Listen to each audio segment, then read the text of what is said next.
오늘 본문 말씀은 예수님에게 표적을 구하는 무리들에게 주시는 요나의 표적에 대한 말씀입니다.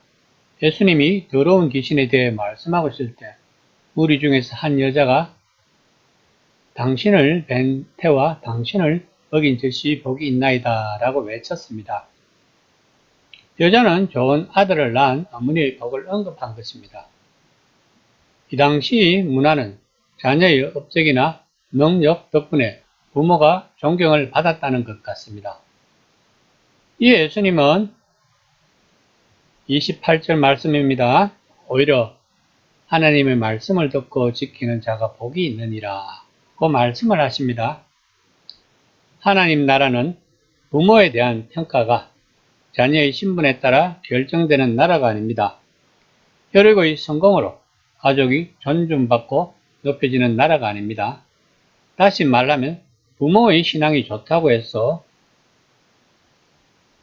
본인의 구원과 상관이 없다는 것입니다. 신앙은 자기 자신과 하나님과의 관계라는 것을 명심해야 합니다.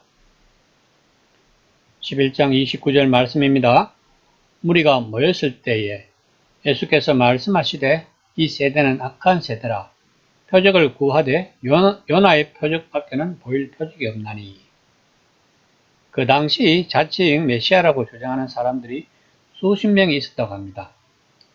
그러므로 어떻게 보면 이들이 예수님에게 진정 하나님의 메시아라면 표적을 보여달라고 하는 것도 당연할 수 있습니다. 왜냐하면 메시아인 줄 알고 따랐다가 로마 당국의 죽임을 당할 수가 있기 때문입니다. 요나는 우리가 알다시피 니느웨에 가기 싫어했습니다.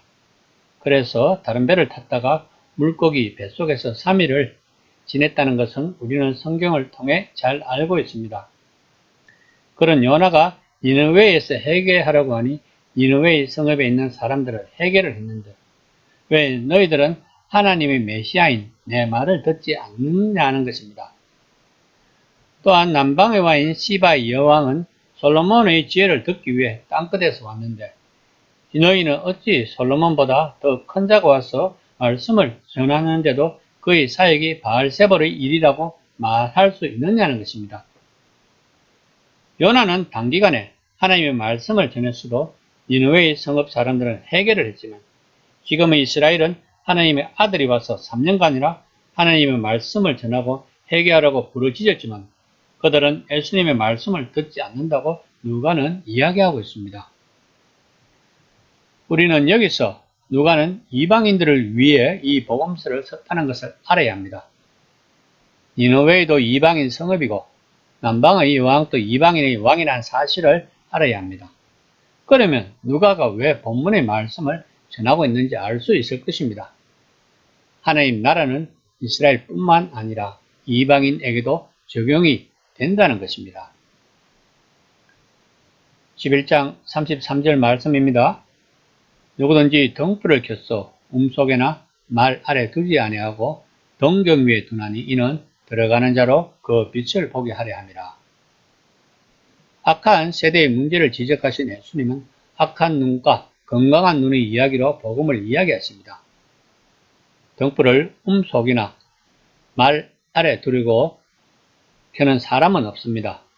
등불은 등경 위에 놓고 방 전체를 밝혀야 합니다. 그런데 등불이 제 기능을 하지 못하면 빛이 생길 수 없습니다. 11장 34절 말씀입니다. 내 몸의 등불은 눈이라. 내 눈이 성하면 온몸이 밝을 것이요 만일 나쁘면 내 몸도 어두우리라. 예수님은 말씀을 받아들이는 태도를 눈의 상태로 설명하십니다. 그러므로 우리는 내 속에 있는 빛이 어두운지를 점검해야 합니다. 11장 36절 말씀입니다. 내 온몸이 밝아 조금 더 어두운 데가 없으면 등불의 빛이 너를 비출 때와 같이 온전히 밝으리라 하시니라. 예수님은 표적을 보여달라고 하는 무리들에게 자기 내면이 어두운지 아니면 빛이 나는지를 살펴보라고 하십니다. 악한 세대들은 내면의 세계가 어둡다고 이야기를 하고 있는 것입니다. 그러면 어둡다는 느낌은 어떤 건가요?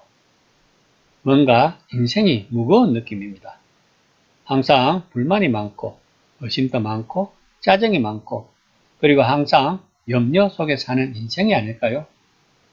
다시 말하면 악한 세대는 하나님의 말씀을 똑바로 받아들이지 않는 사람들을 말합니다. 그리스도인들은 우리 안에 그리스도의 영이 있는 자들이라고 로마서 8장 9절에서 말하고 있습니다. 즉 오늘 본문 말씀을 적용하면 눈의 상태가 좋은 성한 눈을 가지고 있는 자들입니다. 그런데도 우리 내면에서 의심이 있고 불안하고 염려가 있고 짜증이 난다면 우리의 눈의 상태를 한번 점검해 볼 필요가 있다는 것입니다. 다시 말하면 성경 말씀을 어떻게 받아들이고 있는지를 점검하라는 것입니다. 성경 말씀을 자기의 유익을 위해서 받아들이는 것은 악한 눈이나 다를 바가 없는 것입니다.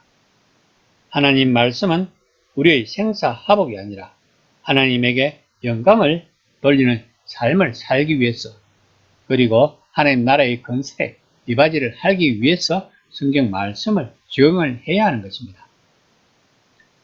하나님에게 영광을 돌리는 삶은 마태복음 5장 16절 말씀입니다. 이같이 너희 빛이 사람 앞에 비치게 하여 그들로 너희 착한 행실을 보고 하늘에 계신 너희 아버지께 영광을 돌리게 하라는 것입니다. 이렇게 하기 위해서는 성경 말씀을 선한 눈으로 받아들여야 합니다. 이 시간에 묵상을 해봅시다. 내 눈은 선한 눈인가 아니면 악한 눈인가를.